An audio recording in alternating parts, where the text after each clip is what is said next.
ကိုယ့်ရဲ့ဝင်ငွေထွက်ငွေကိုစနစ်တကျလေးမှတ်ချင်တဲ့သူတွေရဲ့အတွက်ဒီလို application လေးနဲ့သုံးမယ်ဆိုလို့ရှိရင် free application တွေထဲမှာတော်တော်လေးသုံးလို့ကောင်းတဲ့ application က budget လို့ခေါ်ရဲပေါ့နော်ဒီမှာဆိုလို့ရှိရင်သူကလေတစ်နှစ်စာလုံးအတွက်ဘောင်းချုပ်လေးလုပ်ပေးထားတော်တော်အဆင်ပြေတယ်အချင်းချုပ်ပေါ့နော်ဒီမှာဆို2025ဆိုပုံစံလေးမြင်ရတယ်အဲ့ဒါလေးကိုနိုင်တယ်လေသူကဒီမှာ review လုပ်ပေးမှာပေါ့နော်ဒီ function လေးကိုတွေ့တော့ဒီတစ်နှစ်စာရဲ့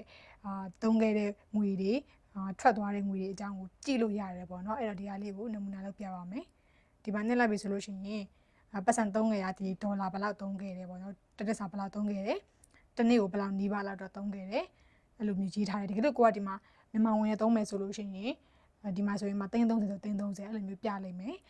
မှာတကယ်လို့ဘတ်တို့သုံးတယ်ဆိုရင်ဘတ်နဲ့ဘတ်မှာဂျပန်ဝင်တော့ဆိုဂျပန်ဘယ်လောက် USD သုံးတယ်ဆိုရင် USD ကဘယ်လောက်ဒီလိုမျိုးသူ့ရဲ့ currency နဲ့တူတူပြတယ်ပေါ့နော်ဒီမှာဆိုလို့ရှိရင်ဘယ် currency မဆိုသုံးလို့ရတယ်မြန်မာငွေလည်းသုံးလို့ရတယ်နောက်ထပ်တစ်ခုကြည့်မယ်ဆိုရင် earning ပေါ့နော်ဒါကကျတော့ဘယ်လောက်ရှာခဲ့တဲ့ဒေါ်လာဘယ်လောက်ရှာခဲ့တယ်လဲဒီမှာရှာတဲ့ငွေကပို့ပြီးတော့နည်းနေရအကြောင်းရင်းကျတော့မျိုးဆိုကဒီမှာထွက်ငွေတဲမှာလေ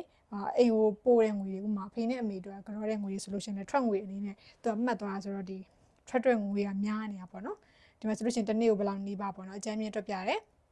ဒါကကျတော့ဘယ်လောက်တက်သွားတယ်ပေါ့နော်အရင်နှစ်ကဒါဘယ်လောက်ရှာတက်သွားတယ်ဘာဖြစ်လို့လဲဆိုတော့အရင်နှစ်ကအများနဲ့မသုံးပြဘူးနောက်ပိုင်းမှာသုံးလာဆိုတော့သူကဒါ 100% လို့ပြနေရပေါ့နော်ဒီမှာဆိုလို့ရှိရင်လအလိုက်ပြထားတယ်ဒီရှေ့ပိုင်းမှာသုံးပြတဲ့လတွေကျတော့သူကမပြထားဘူးပေါ့နော်ဒီနောက်ပိုင်းမှာအကုန်လုံးပြထားတယ်ပေါ့နော်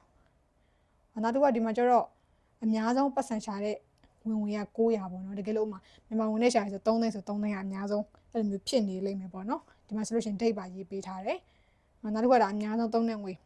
မဆိုဒါအများဆုံးဆိုတော့ဒါ laptop ဝယ်တာပဲဖြစ်လောက်တယ်ပေါ့နော်တကယ်လို့ကဒီမှာဘယ်လောက်သုံးခဲ့လဲဆိုလို့ရှိရင်သုံးတဲ့ဝင်ငွေအဲ့ဒါကိုဒီမှာသုံးတဲ့ငွေကိုဒီမှာပြထားလိမ့်မယ်ပေါ့နော်နောက်ပြီးတော့တောင်းမယ်ဆိုလို့ရှိရင်ဒီမှာအများဆုံးသုံးခဲ့တဲ့ဟာဒီမှာပြမှာပေါ့နော်တကယ်လို့ဒီနေ့မှာ transfer မဟုတ်ပဲဥမာပစ္စည်းဝယ်ရတို့ shopping တို့အဲ့လိုမျိုးဖြစ်နေနိုင်တယ်ပေါ့နော်ဒီမျိုးဆိုတော့ကျတော့ဒီ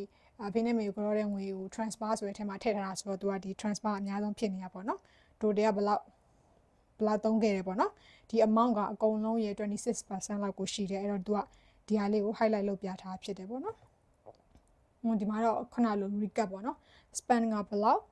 and ရှာခဲ့တဲ့ဟာဘယ်လောက် transfer လုပ်တဲ့ဟာအများဆုံးမှာ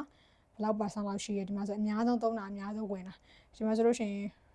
Hawking သဘောထုတ်ထားပါတော့သူကခုတ်လေးပြထားသေးတယ်ဒီမှာဆိုလို့ရှိရင်လည်းလို့ share တာတွေဘာတွေလည်းလုပ်လို့ရတယ်ပေါ့နော်ဒီမှာ share တာတွေဘာတွေသွားလုပ်လို့ရမယ်အားအကြောင်းမို့လို့ဒီ application လေးကိုသုံးတဲ့သူတွေဆိုလို့ရှိရင်ဒီနေ့မှာသွားပြီးတော့ yearly review လေးကိုသွားပြီးတော့ကြည့်လိုက်ကြပါလို့ဒီလိုမျိုး application review တွေကိုမဆို page မှာလည်းတင်ပေးထားဘူးတယ်ပေါ့နော်ဒီမှာဆိုလို့ရှိရင်ဝင်ငွေထွက်ငွေအတွက်ဆိုပြီးတော့တောင်းမယ် application လေးတွေ iOS လည်းပါတယ် Android လည်းပါတယ်ပေါ့နော်ဒီ post ရဲ့ link လေးကိုလည်း comment ထဲမှာထည့်ပေးထားပါမယ်တကယ်လို့ကိုယ့်ရဲ့ဝင်ငွေထွက်ငွေကိုဒီလိုမျိုး application လေးနဲ့သုံးချင်တယ်ဆိုလို့ရှိရင်ဒီ review လေးကိုသွားပြီးတော့ဖတ်ကြည့်လိုက်ပါနောက်ထပ်ဒီလိုမျိုးအသုံးဝင်တဲ့ application တွေကို sharing လုပ်ပေးပါမယ်ကြည့်ရှုပေးရတဲ့ကျေးဇူးတင်ပါတယ်